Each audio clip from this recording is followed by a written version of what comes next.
Welcome back, everyone. I'm Bonjonsie, and it seems you all missed something important in the ruin, so it's up to me to prove it. In this series of mine, spanning 10 episodes each, I'll not just reveal some interesting things in Ruin, but I'll prove its validity. And believe me, Ruin is hiding some interesting revelations about the lore and much, much more. In the last episode, I showed you that Vanni was in Ruin after Security Breach, disproving the popular idea of the Princess Quest ending being canon. But with this exciting reveal, an unspoken question gets asked. Where is Glitchtrap? Well, my answer might surprise you.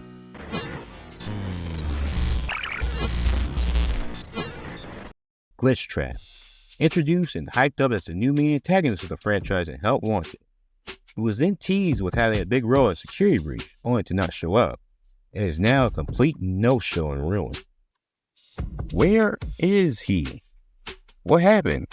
Is he gone now? How can that be when Princess Quest is now proven to be not canon to Ruin? 4 of the other endings don't involve him, and the 5th ending that might deal with him is the Burntrap ending, which shows Burntrap being dragged off by the Tangle. Not killed, decommissioned, disassembled, or deactivated, but just taken off stage. Is this telling us that perhaps the glitchy bunny has been replaced by the newly introduced Tales book character? The Mimic? Nope. To find where Glitchtrap is in the Ruin, we must first go back to where this new era all started. To the most important game of the new era, Help Wanted. Oh joy. This game introduced some significant changes to the FNAF universe. Changes such as the old SCART games being games in-universe now. The return of Fazbear Entertainment after being no longer a corporate entity.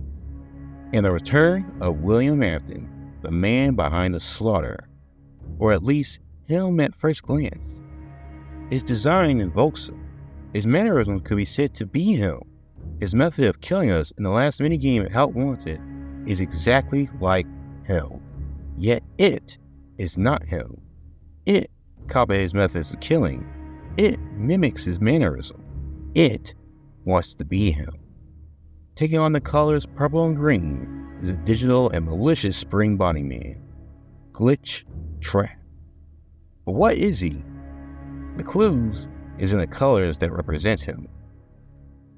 Ever since the second game of this entire franchise, the color purple has gained notoriety in the fandom, symbolizing and representing William Afton.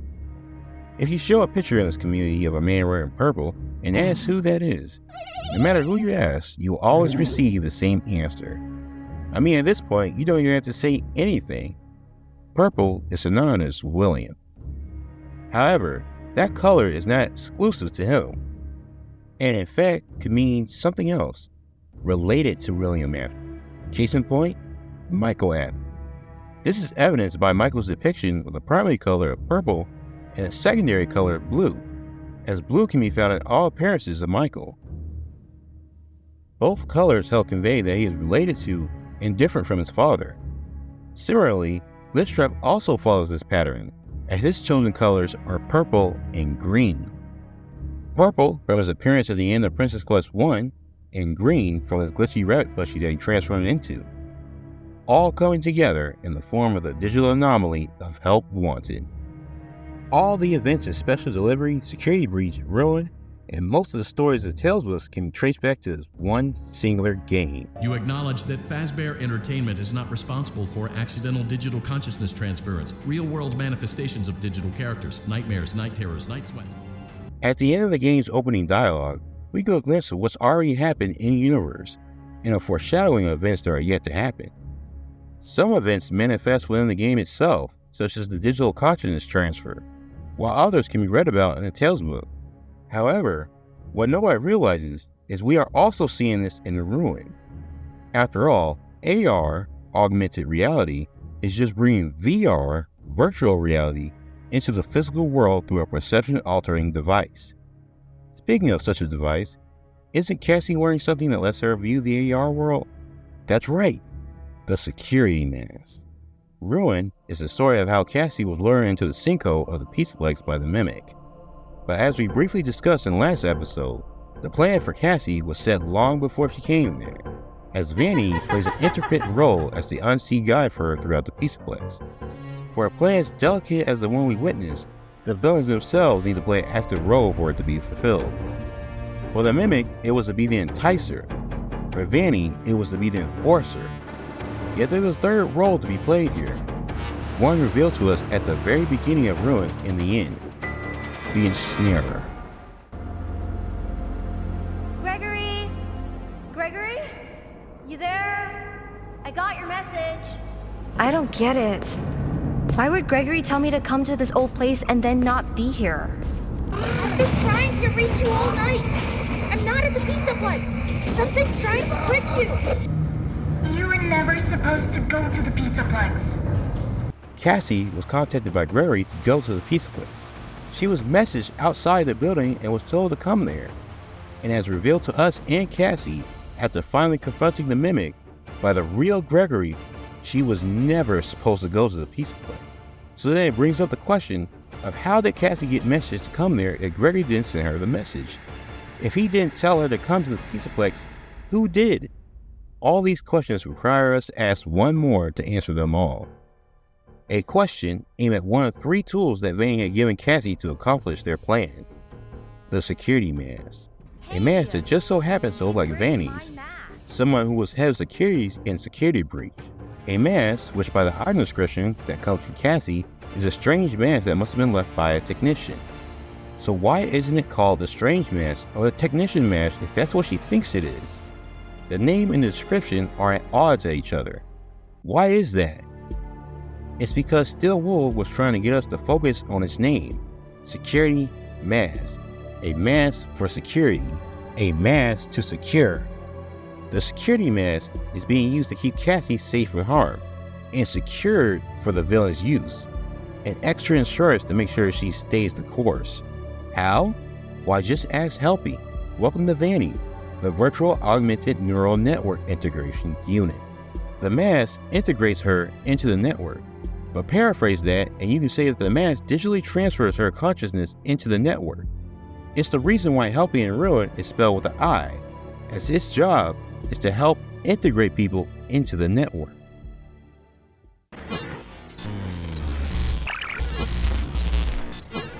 Right at the start of Security Breach, Freddy mentioned something very interesting and very important. Gregory. I will notify the main office. Connection error. I cannot connect to the main network. This right here is the linchpin, the backbone, the foundation of the plan for Cassie and where Glitchtrap resides. A world of data and collected information. Information like an email and home address from a frequent customer whose dad worked at the pizza place. To find a digital anomaly, you must look for a digital place. And what better place to hide and see your plans through than the interconnected networks of the pizza place? As its various minions act as its hands to manipulate events within the building, the cameras act as its eyes to watch them unfold, while the unseen network serves as Glitchtrap's digital body. You can even see this unseen observer trait physically represented in Security Breach and Ruin. First, and exclusively found in Ruin, you can actually see through Glitchtrap's point of view on Faz Faz Theater's big screen. That's right, the point Steel Wool was trying to make by showing us Gregory and Vanni on screen was to inform us that both of them were being watched during Security Breach. I know that because all cameras in Security Breach are only moved by somebody controlling them like Gregory, who connects to them with his Fazwatch. Your Fazwatch is now connected to the security camera system. Except here, on screen, we see Gregory is too busy running from Vanni to be doing that. This means someone else was connecting to and moving those cameras, somebody we didn't see in Security Breach. Second, and the best example of this and his dominance over the Pizzaplex comes in the surprising form of the Nightmare plush. Often you'll find this plushie in some dark corner, some unreachable place, or an important location within both stories. But how can this be, I hear you all say? Glitchtrap and Nightmare are 2 different characters. You're right, they are.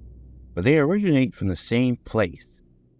Scott told us long ago in FNAF 4's Halloween update that Nightmare wasn't actually a canon character in the game's story, but Nightmare later reappears in Ultimate Custom Night, canonically appearing as a fearful reflection of what William created. Yet with this, Nightmare doesn't exist as a physical animatronic or being, but rather as an apparition. So when it comes to Help Wanted, a game that exists as a game in-universe, Nightmare On marks his first canonical appearance in-universe as a character introduced without a real-world counterpart. So when seeing a Nightmare plush in the Pizzaplex, someone in-universe will mark that he's from that old headset game. This means that the Nightmare plush is a physical representation of Help Wanted, the same game that was also Glitchtrap's first canonical appearance in-universe and out of it. Yes, Glitchtrap has a plushie, but it's not real. It can't be obtained from the prize counter or as a collectible in any game besides Help Wanted. It's warping, it's glitching, and you get it by attempting to delete Glitchtrap during the digital transfers with him. Even more, the plushie is actually Glitchtrap himself, shifted into a new portable form. So the Nightmare plush exists as a way to show Glitchtrap's presence in a location and represents his eyes within them. If you still doubt me, the AR Nightmare plush has purple eyeshadows and green eyes, making it the only AR plushie in the entire game with notably different coloring than its real counterpart.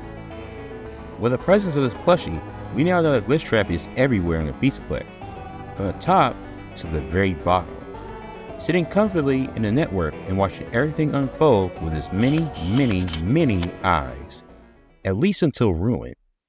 It seems Glitchtrap has taken a front row seat to observe what's going on within the DLC, thanks to a sudden personality shift and Helpy with purple veins. Cassie, after getting herself implanted with a transponder without consent, now has a device hooking her brain directly to the network and giving full access to what lurks within it, to her and her memories. Why can't I remove the mask? It's stuck to my head. It wouldn't do well for Cassie to see something she wasn't supposed to see and know something she wasn't supposed to know. With the mask, she can be manipulated to see only what he allows her to see. But more than that, Glitchtrap talks to Cassie personally, as the one behind the pause menu quotes. Gregory is somewhere in the Pizzaplex. Everything is not as it seems. Hurry. Gregory needs your help. Don't you care about Gregory? Why aren't you trying hard? Happy birthday, Cassie. Deactivate the final note. Don't think, just do it. Comments, taunts, commands, and observation. Glitchtrap is the unheard devil on Cassie's shoulder as she navigates through a run Pizzaplex and below it to the Mimic. Speaking of, who actually came first, the Mimic or Glitchtrap? The Mimic was still under the Pizzaplex, but Glitchtrap was formed before the Pizzaplex was even built. Does that mean Glitchtrap did? Nope. The Mimic did. The Mimic is what allows Glitchtrap to exist in the first place. It is the original Mimic and has the oldest version of the program, while Glitchtrap himself is the most advanced version of it. It was the Mimic program that was scanned to a certain game. There it became usable code that took hold of itself and observed the beta testers before Glitchtrap started to appear, as said by Jeremy. In Glitchtrap, as we see in Help Wanted itself, mimics Tape Girl's voice to get the player's attention, followed by security breach, with orange cameras reflecting and hinting towards his mimic heritage, with having orange eyes. And lastly, Ruin shows us the Mimic and Glitchtrap work together to stop Mixes, an unknown entity as detected by Helpy. Yet the Mimic, which was also in the network, was not detected as one, because it was already a known entity to the network thanks to Glitchtrap. But why Glitchtrap wants to release his predecessor is a mystery, and I can only speculate that maybe he wants to fuse with it, or simply takes his body for his own. All that I know is that the Mimic was freed by Cassie, just as they planned. But is this all to his presence in Ruin? No, not even close.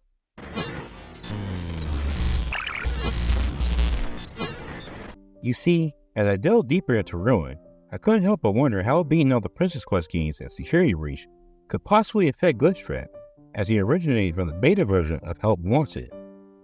Princess Quest 1 initially appeared in the mobile port of Help Wanted, before reappearing in Security Breach. But regardless, both in reality and in the in-game universe, Help Wanted is known as that old headset game. This led me to wonder why Princess Quest played such a critical role in defeating the Glitchy Bunny and ultimately freeing Vanni, who has Glitchtrap in her mind. Then an epiphany struck me. Why was I assuming that there's only one Glitchtrap? When Glitchtrap first appeared in Help Wanted, many of us thought it was the same one that THRLL mentioned during the game's development. However, it turns out that the Glitchtrap we see in Help Wanted is a replica of the original one. If you have a good memory or have recently played through Help Wanted, you might recall these quotes from THRLL from the beta development of the game. I'm going to do my best to see what's here, make notes of it, and try to isolate where this thing is hiding. At least then the next person that tests this will have a chance of getting rid of it. I just really hope that the next development team finds this before the game is released to the public. But hopefully, it also means that this anomaly, this virus, or whatever it is, will remain broken and unable to do more damage. We all know by now that THRLL ultimately failed to completely get rid of him by the time of the next development team, who took over and finished the game we all can play.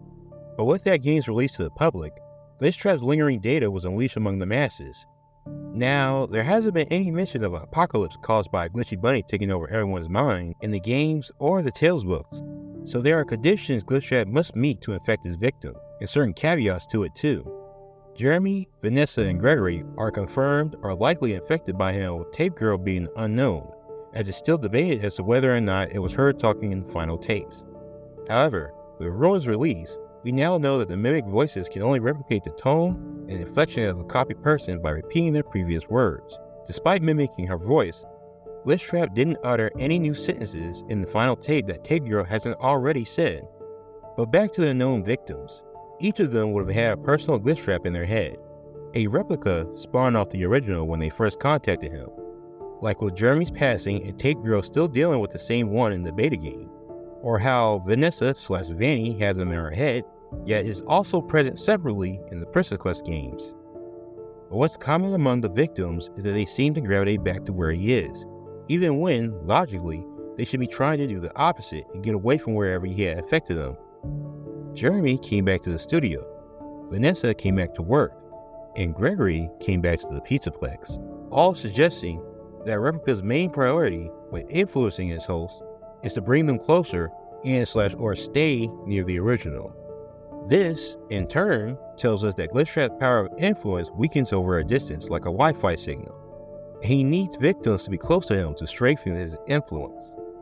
We see this best in Security Breach in the Burntrap boss fight, where Burntrap requires time and his full attention to take control of Freddy.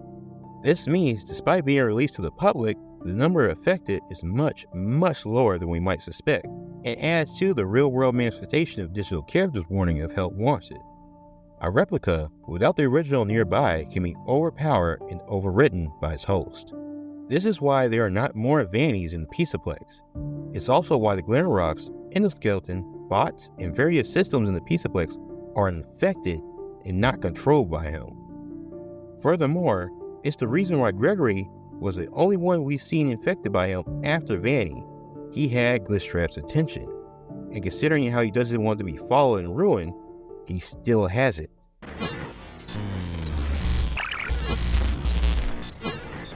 But Ruin reveals more about Glitchtrap than I could ever imagine. One of the interesting things I mentioned that led me down this line thinking of Glitchtrap replicas was the reappearance of a certain name, Jeremy. From the last episode, we all know now that Vanni graffitied his name on Faz Faz Theater's big screen. THRLL was the only one who really knew Jeremy, not Vanessa, as the development of Help Wanted had been handed over to a new studio. So there has to be another reason for why his name is reappearing here. A reason that to me serves as a hint to us of a mistake that Glitchtrap made.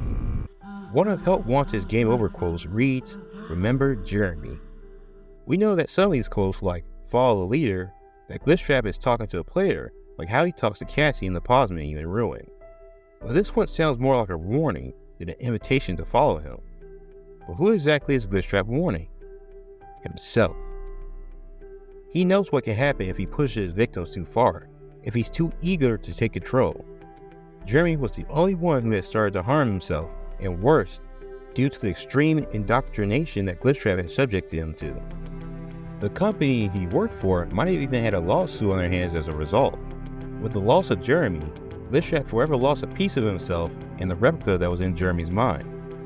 It's why he's not focused on infecting people and tries different approaches to his victims. He now cares for his victims in his own twisted way. They carry a piece of him in their heads after all. But what about Gregory? The retro CDs and security breach reveal that Glitchtrap cares for him differently than he did for Vanessa. Gregory shows no signs of fear, even smiling and laughing during the therapy sessions. Vanessa, on the other hand, seems to be more depressed and isolating from everyone but Glitchtrap. Unfortunately, we don't know what happened with Gregory and him. As of now, it remains shrouded in mystery.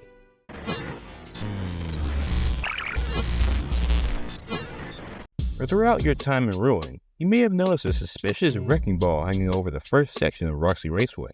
In AR, it's almost impossible to miss a suspicious wrecking ball shooting purple arcing energy out of it.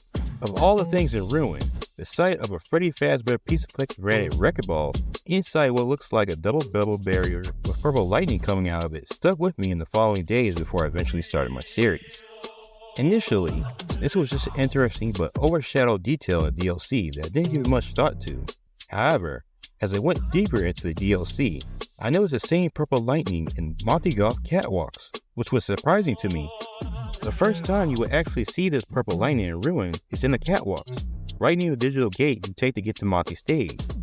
If you look at the giant Monty hologram long enough before you go through that gate, you will see the same purple lightning come out of his chest. You can even get a better look at it by taking the gate and appearing on Monty's stage.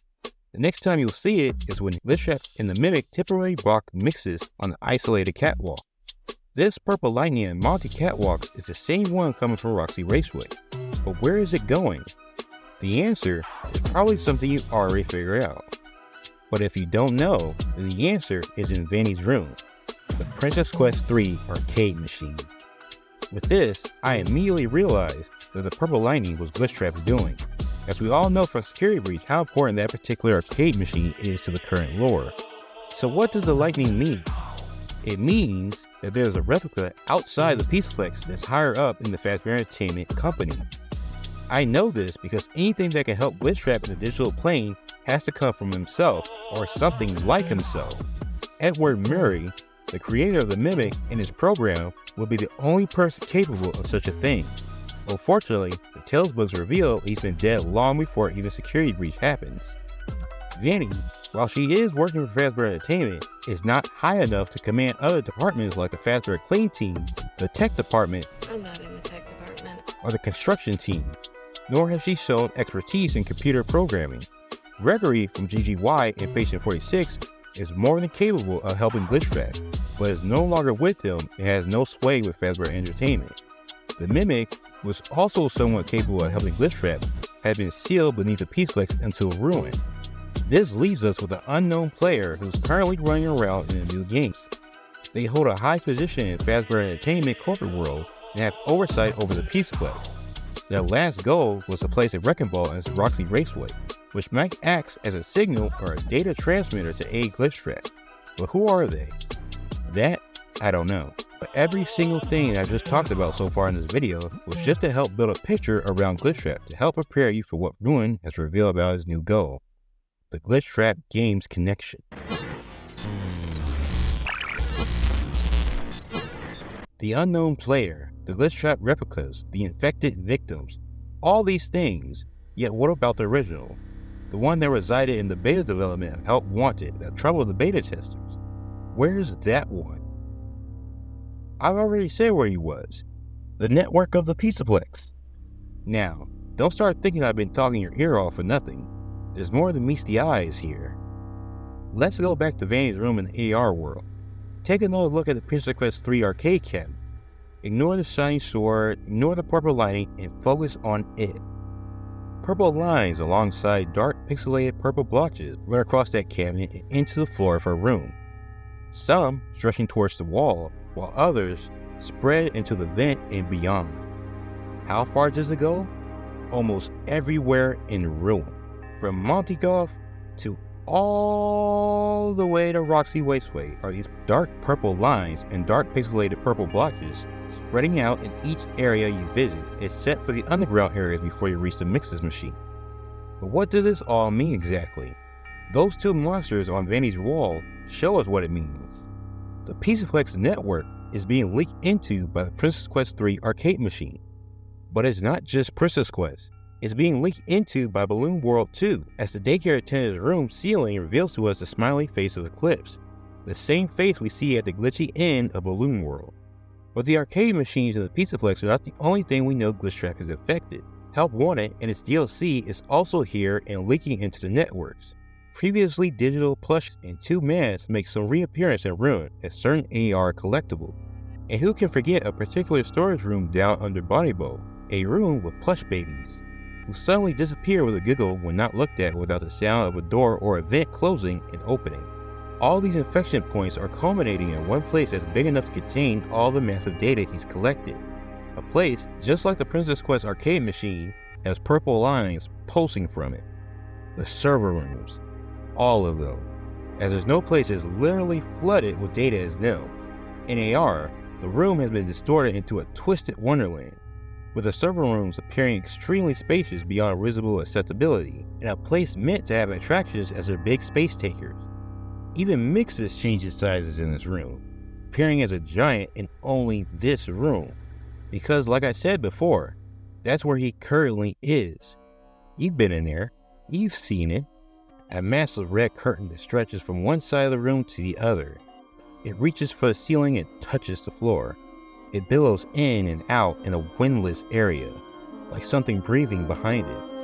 It's closed and hidden from Cassie, stopping her from seeing what's behind it in AR and the real world, as Glitchtrap, through the infected Helpy, prevents her from ever taking off the mask in this room. Because what's behind the curtains is a spoiler that will hopefully be revealed in the near future.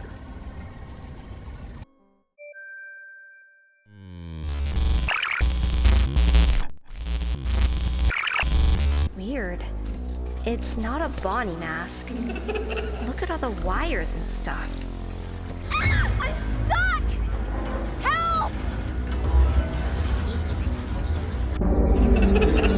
Here, let me help.